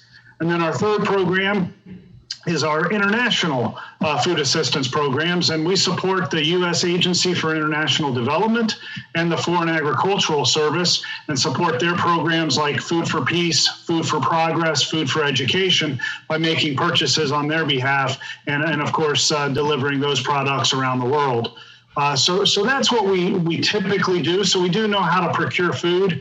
Our typical year, which we haven't had a typical year for the last couple, but our typical year is about $3 billion in purchasing. The last 2 years, we were asked to make some additional purchases to support American farmers that were hurt by tariffs.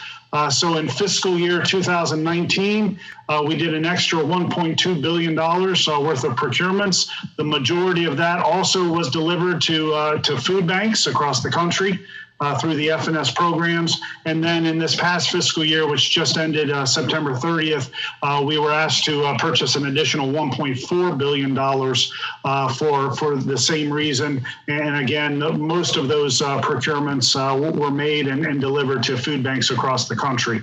So I think Pam mentioned $3 billion to the Emergency Food Assistance Program. It was a combination of the domestic program, the tariff program, and the Section 32 program this year. So to also give you a little bit of perspective, our typical process, we're purchasing specific products. We have specifications for all of our products. We're delivering to specific destinations, and all of those are loaded in our system. And so when we put out a solicitation, we're purchasing for specific destinations, specific delivery periods. We have a list of approved vendors, and the process is the orders are placed. We go out on a solicitation, we receive, bids, and then we award contracts.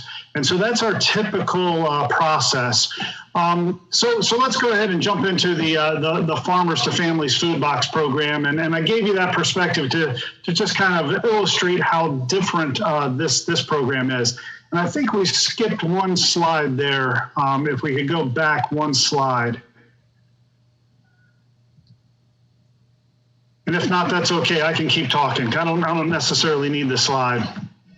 But the Farmers to Families Food Box program, ultimately, what we were trying to do is really address an urgent need that was created by the pandemic. So at the beginning of the pandemic, I think we all heard the stories. Restaurants, schools, other food service outlets closed very, very quickly, and it created a surplus situation. And the initial reports that were coming out were, really on the fresh produce side. That there was going to be a $5 billion loss to the fresh produce industry because they just couldn't switch on a dime from food service supply chains to retail, and at that time there wasn't really the retail hadn't really picked up like it did later on. So from the Agricultural Marketing Service, as I said, one of our mission is to support American farmers. And so when we started hearing these reports, we developed a concept paper, and it was for fresh produce only. And we sent this forward on April 6th. And really what we were looking to do and what the concept paper had in it was, hey, why couldn't we don't know what's out there. So we can't use our normal process of specified products. What if we purchase just boxes of fresh produce? We allow flexibility for the market and whoever we contract with to determine the contents, the size of the box. And what if we link, try to utilize a program to link farmers, produce distributors, but then of course we were thinking kind of narrow-mindedly to just TFAP, our normal distribution, so we would still know the actual destination for those food products. We developed it.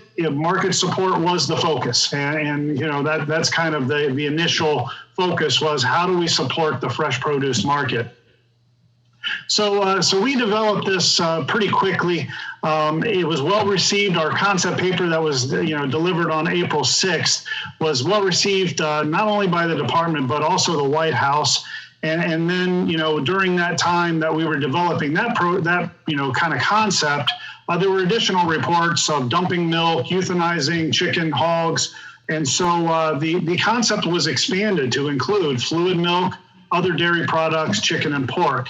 And again, we kind of created different boxes. We had a meat box, a dairy box, a fluid milk quote box, and then the produce box, and then a combination box, which could have any combination of those items.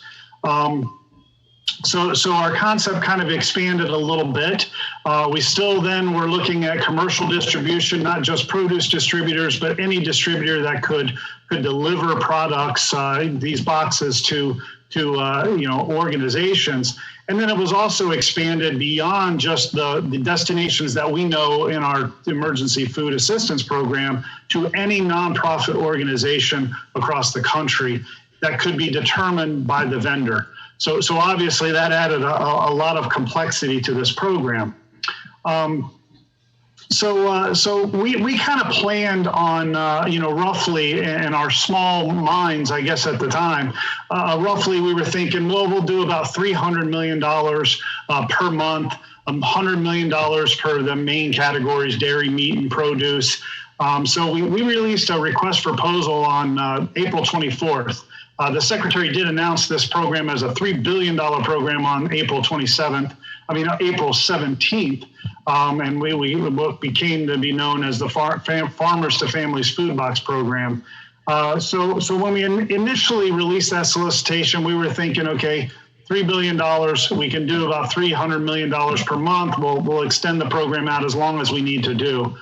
The request for proposal, was reduced. All the proposals were due May 1st, so they had about a week to propose. The response was absolutely overwhelming, which is a clear indication of the need out there. We received 550 proposals. And I do want to mention that this is a federal contracting program. It is not a grant program. So we had to go through a process to review all 550 proposals. The proposals had to follow the federal acquisition regulation. The proposals had to include all components, signatures, documents. I mean, if one signature was not in the proposal, we had to throw the proposal or put the proposal aside. Unfortunately, that's just the way federal contracting works. So in round one, and we'll call this round one, we didn't know that at the time it was going to be round one, but we awarded an initial set of contracts, nearly 200 contracts on May 8th. So within a week's time, we reviewed 550 proposals, determined the awards, and we awarded nearly 200 contracts for about $1.2 billion. And it was an up to amount. I want to make that clear. It wasn't that everyone had to deliver the number of boxes. We wanted to provide that flexibility if the market adjusted. And one of the cases we definitely saw where the market adjusted was in fluid milk. We did not end up delivering as much fluid milk as we anticipated because fluid milk started going into cheese and cheese prices started rising. And so we allowed that flexibility in our contracts. Those initial contracts were to be delivered between May 1st and June 30th. And then, in that round one, we had over 35 million boxes of food delivered and to nonprofits across the country. For round two, we extended the contracts and you're good. We're moving forward. Round two, we extended the contracts and awarded a few extra to provide boxes to some underserved areas that we had across the country. And those contracts were in the amount of $1.4 billion. And again, it was an up to amount to be delivered July 1 through August 31st. And through that round two, we had over 50 million boxes delivered. So now we're back to round 3, where we kind of are in the middle of right now, or really towards the end of that. And in round 3, we decided, rather than just extending the contracts we had gotten a lot of feedback over the prior couple of months. So we decided to kind of shift the focus. Markets had kind of stabilized. They had moved to the retail side. So we decided to shift our focus from market support to really the food insecure population needs. And so to address the feedback we had received in rounds 1 and 2, some of that feedback was, we need access to the program across the country. We still had plenty of areas that weren't getting food boxes. There was, feedback that, hey, we want access to all food box types. We're getting plenty of produce, but boy, we'd like to get some meat, and there's nobody delivering meat in this area. We wanted variety of boxes in the products. Some of our vendors were maybe supplying a box of potatoes, and there was a feedback that, hey, we would like a variety of produce items or a variety of products in the box. And then the other thing was, value was not one of the critical factors in the initial contract awards. There was a desire to make sure we were getting a value for the boxes that we were delivered, and make price a much more important piece of the evaluation. So we can go to the next slide. So the requirements for this third round, new solicitation, was that the proposals must identify nonprofits. They had to show us that they already had existing relationships with these nonprofits. They had to go all the way down to the zip code level, which made the evaluation quite challenging. We said combination boxes were preferred, and in reality, that's what we solicited for when we went out to actually make the purchase. We did put more constraints on the contents of the box, the size of the box, trying to make it pretty, as standard as we could, still giving some flexibilities, but trying to make it standard across the country. And then we did make price the most important factor.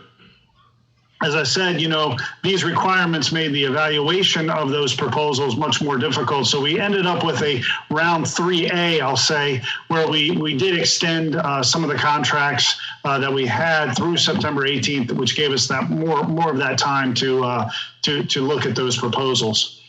We can go ahead and go on to the next slide. Dave, just for a minute, we're kind of getting close to wrap up. Appreciate it. Keep going. Yep. Okay, all right. I'll try to go as fast as I can. So round 3B, we'll call it, we did award contracts. 50 contracts were awarded. And the way that we did that was we had the lowest price awarded in each state. Then we determined the counties in the state that the low price vendor could service based on their proposal. And then we awarded other counties to the next lowest bidder until all counties in every state had a vendor assigned. So the contracts are total of number boxes. The vendor is to deliver. So it is a total number that they are to deliver. It's not an up to this time. And the contract also includes the state and county that must be serviced. So if you go on to the next slide, we did have, once we did that initial round, we did have a few gaps. So, and then a couple of our vendors, once they were contacted, said, hey, we can't do what you're asking us to do. So what we did was we followed the same exact process. We determined the next lowest bidder for those locations, and we either added to those 50 contracts or we awarded a few additional contracts. The current vendors are posted on our Farmers to Families Food Box website. It includes their contact information, and there also is a list of every state, every county, and which vendor is assigned to those counties. So it was very, very complicated. And under this round, we've got about 5 million boxes delivered as of today. And for round 3, it is, supposed to end with October 31st deliveries. The funding, actually, we had to have everything on contract by September 30th. And the way the funding is constructed, we had to have all deliveries made under this round 3 by October 31st, and we cannot go beyond that. So we do anticipate that the program will end October 31st. And overall, I think, we are extremely pleased with the results of the program. I think it really did do what we intended it to do. It supported agricultural industries early on in the pandemic, and then we fed a ton of people. All told, we've had over 106, as of this morning, 106 million boxes of food delivered to date. again, supporting American farmer and feeding people, which is part of, which is our mission here in commodity procurement. I will just say, typically federal contracting in a procurement of this size, would take upwards of a year to develop and implement. And it took our folks a month from concept to contract award. So I hope you understand how, amazing this was for a federal contract shop. Not only that, it was a total, you can see it's a completely different way of contracting. It's not even close to what we typically do. And for our folks to have pulled it off is really commendable to them. I will admit it wasn't perfect, but if we waited to be perfect, we'd be talking about development of a program and not the results of a program. And so like I say, we're just extremely proud of the program. I do want to, any chance I get, our employees are absolutely amazing. They worked weekends, nights, evenings. If I went on the system any time of the day, I could see some of our folks as green on the screen because they were working their tails off to make this a reality. We're staffed to do $3 billion. This past year, we did $8.5 billion worth of procurements with this program and all of the other programs that we had and some additional COVID purchases that Pam mentioned. So again, I just thank you for the opportunity to share. We are excited about this program. We feel like it did what it was supposed to do. And we learned a lot that we plan to apply to our $3 billion worth of procurements that we typically do in a year. So again, thank you very much for the time today. I certainly want to thank you, Dave, and I can see, I can feel, and I can hear your passion for what you do. We certainly do appreciate that. I just want to tell you, just in the city of Prairie View, working with the mayor, I think the last count I had, he probably now is up to close to about 30,000 boxes that were delivered into that community and around, including the university students. So thank you very much and really appreciate you being on here today. I know it's a busy time for you. So give my hats off to all of the folks at AMS. Thank you very much. And I'll turn it back over to Ashley. Go ahead, Ashley. Thank you so much. Let's give another round of applause to our USDA partners. And thank you, Horace, for getting us in contact with them. All right, in the interest of time, I didn't see any questions in the chat box. So if you have any questions, we're going to put them in the chat box and direct them to the people that they're intended for. Now is the time where we will take a brief break and then go into our breakout sessions. So in your email that you got after you registered or after you clicked, you should have gotten a link to your breakout room session. If you did not, never fear. Ash and his team are here. In the chat box, which I don't know which way it is for you, but in your chat box, if you open it up, there are the hot links for each of you to go to your breakout session. I would recommend copying, and then once you leave this session, you can paste it into your browser, and then you'll be directed to that room to hear our phenomenal speakers. Each one of the speakers in that room has done a great job and has been partnering with Prairie View for a long time, if they are not even employed with Prairie View currently. So without further ado, we'll break at this point. The breakout sessions are growing food, nourishment and nutrition, food sustainability, and the food supply chain. If you know which one that you are already designated to go to, please go to your assigned rooms. You were given those specifically for a reason. If not, please feel free to select from the chat box, but please go with the one you are prioritized in being placed in. So the general session room is going to remain open. So once you finish the breakout, you can always click on this link and come back to this room. So I will open this room with some jazz music running. So you can always come back here after your breakout session. And I'm sure that those 4 breakout sessions are really exciting. So somebody is waiting in the kitchen, somebody is showing good information. So feel free to go to any of these breakout sessions. And we are also broadcasting this on YouTube and live stream. So you all can watch anywhere you want. If your Zoom is not working, technology is not the issue, go anywhere you can watch. All right, thank you. All right, see y'all in the breakout rooms. Thank you, Team Ash and Ash. We're the A team. The A team. Okay. Good job. Good job.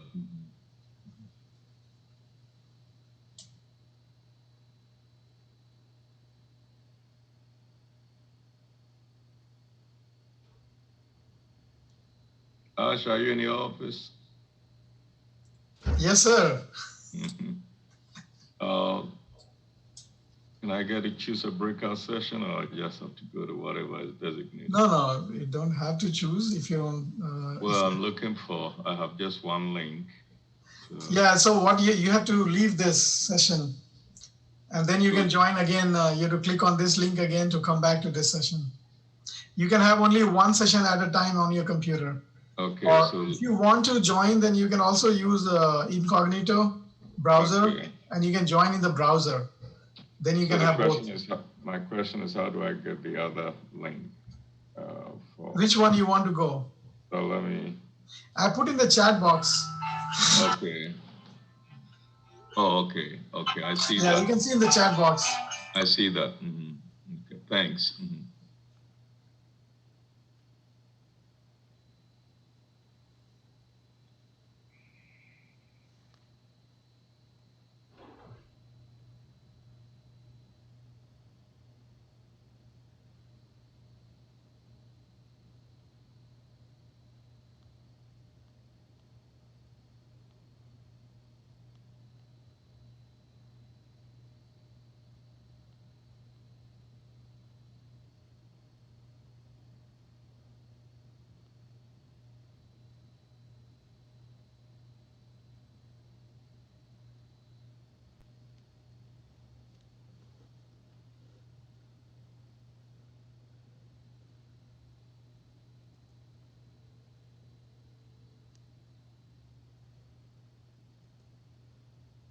Hello? Dollar. Let me ask Ash that should I join the next session?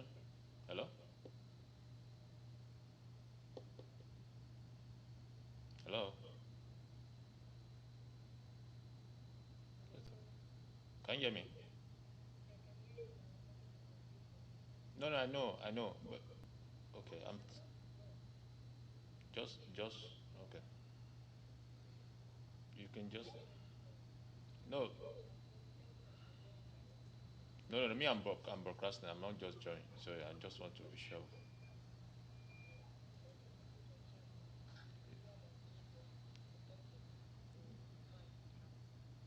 All right, no problem.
Hello, should I join the next session? Hi, Ashwini. Okay, all right. Yeah, you stop it now. Okay, all right. And then you can start it again. Okay. Yes, sir. So good, very nicely arranged program. Yeah, it went on well. Yeah, USDA and this thing, very good. Doing a great job.